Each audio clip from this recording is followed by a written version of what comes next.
आज से 5 साल 11 महीने 30 दिन यानी 2190 दिन पहले भारतीय अर्थव्यवस्था से जुड़ा सबसे बड़ा फैसला किया गया था। 8 नवंबर 2016 को देश में नोटबंदी का ऐलान हुआ। 8 नवंबर को रात 12 बजे से 500 और 1000 के नोट को देश में बैन कर दिया गया। इस फैसले के आज 6 साल पूरे हो गए हैं और अब इस फैसले का सीधा सीधा असर दिखने लगा है। नोटबंदी को जब लागू किया गया था तो बार बार इस फैसले पर सवाल उठाए गए। ये नैरेटिव बनाया गया कि इससे देश की अर्थव्यवस्था बर्बाद हो जाएगी, हम कई दशक पीछे चले जाएंगे, लेकिन ऐसा कुछ नहीं हुआ। नोटबंदी के बाद देश ने कोरोना जैसे बड़े संकट का भी सामना किया और आज भारत की अर्थव्यवस्था दुनिया में सबसे तेजी से आगे बढ़ने वाली बन चुकी है और इसके लिए देश में डिजिटल पेमेंट क्रांति को भी एक बड़ी वजह बताया जा रहा है। IMF जैसी अंतर्राष्ट्रीय संस्था भी भारत के डिजिटल क्रांति की आज तारीफ कर रही है। SBI की एक रिपोर्ट के मुताबिक डिजिटल क्रांति का असर ये हुआ कि 20 साल में पहली बार दिवाली के हफ्ते में करेंसी सर्कुलेशन में गिरावट देखने को मिली है और इसकी वजह डिजिटल पेमेंट है। SBI की रिपोर्ट के मुताबिक इस साल दिवाली में करेंसी सर्कुलेशन में 7600 करोड़ रुपए की गिरावट आई है, जबकि 2020 में 43,800 करोड़ रुपए और 2021 में 44,000 करोड़ रुपए की बढ़त हुई थी। इस रिपोर्ट में बताया गया है कि भारतीय अर्थव्यवस्था में बुनियादी बदलाव हो रहा है, यानी डिजिटल पेमेंट की ओर अर्थव्यवस्था अब तेजी से बढ़ रही है। इस रिपोर्ट के मुताबिक शुरुआत में भले ही सरकार ने डिजिटल पेमेंट को बढ़ावा दिया, लेकिन बाद में धीरे धीरे लोगों ने इसे अपनाना शुरू कर दिया और आज लोगों के लिए ये पेमेंट का पसंदीदा तरीका बन चुका है। नए नए बदलाव और सुविधाएं इससे जुड़ने से डिजिटल पेमेंट का और विस्तार हुआ है। अपनी रिपोर्ट में SBI ने जो सबसे अहम जानकारी दी है, उसके मुताबिक देश में करेंसी सर्कुलेशन की ग्रोथ में लगातार कमी देखने को मिल रही है।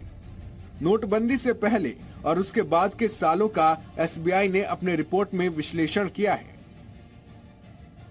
इसके मुताबिक वित्त वर्ष 2016 में करेंसी ग्रोथ 14.9% थी। वहीं फाइनेंशियल ईयर 17 में करेंसी ग्रोथ निगेटिव में रहा, क्योंकि इसी साल नोटबंदी को लागू किया गया था, जबकि वित्त वर्ष 2018 में यह हाल के सालों में सबसे ज्यादा 37% था, क्योंकि नोटबंदी के बाद का ये पहला साल था। इसके बाद लगातार करेंसी सर्कुलेशन के ग्रोथ में गिरावट देखने को मिली। वहीं वर्ष 2019 में ये 16.8%, वर्ष 2020 में 14.5% था, जबकि वित्त वर्ष 2021 में फिर से करेंसी सर्कुलेशन बढ़ा और ये 16.6% हुआ। वजह कोरोना था, लेकिन उसके बाद फिर से गिरावट आई है और 2023 में इसके घटकर 9% होने का अनुमान है। सीधे तौर पर यह संकेत है कि नोटबंदी के बाद डिजिटल पेमेंट को काफी बढ़ावा मिला है। जी बिजनेस के मैनेजिंग एडिटर अनिल सिंघवी ने घटते करेंसी सर्कुलेशन और नोटबंदी के फायदे बताए। 5-7 साल पहले आप और हम जितना डिजिटल पेमेंट का इस्तेमाल करते थे, उसके मुकाबले में कहीं ज्यादा अभी कर रहे हैं। ई-वॉलेट्स, IMPS, डिजिटल पेमेंट्स, ये सारे के सारे UPI, इन सब तरीकों से पुरानी जनरेशन में भी और अब जो नई पीढ़ी आ रही है उनमें डिजिटल पेमेंट का प्रचलन बहुत तेजी से बढ़ रहा है, क्योंकि ये सुविधाजनक है, आरामदायक है और ट्रांसपेरेंट, पारदर्शी भी है। पेमेंट के लिए कैश की जरूरत नहीं है, ई-वॉलेट से सब कुछ हो रहा है, क्योंकि देश में अब हर कोई यही कहता है, कैश नहीं है, ई-वॉलेट से पेमेंट कर देता हूं। ये भारत में डिजिटल क्रांति की सबसे बड़ी सफलता है और ये है UPI और ई-वॉलेट की सफलता की कहानी। अब आपको UPI की इसी सफलता की कहानी के बारे में जानना चाहिए,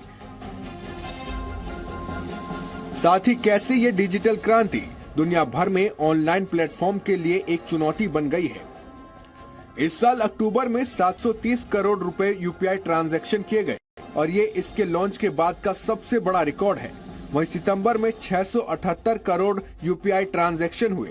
मतलब देश में छोटे छोटे गांव से लेकर बड़े बड़े शहरों में अब डिजिटल पेमेंट हो रही है और लोगों के लिए ये बेहद आसान हो चुका है। प्रधानमंत्री मोदी लगातार कहते रहे हैं कि आज डिजिटल क्रांति ने देश में पेमेंट का तरीका ही बदल दिया है।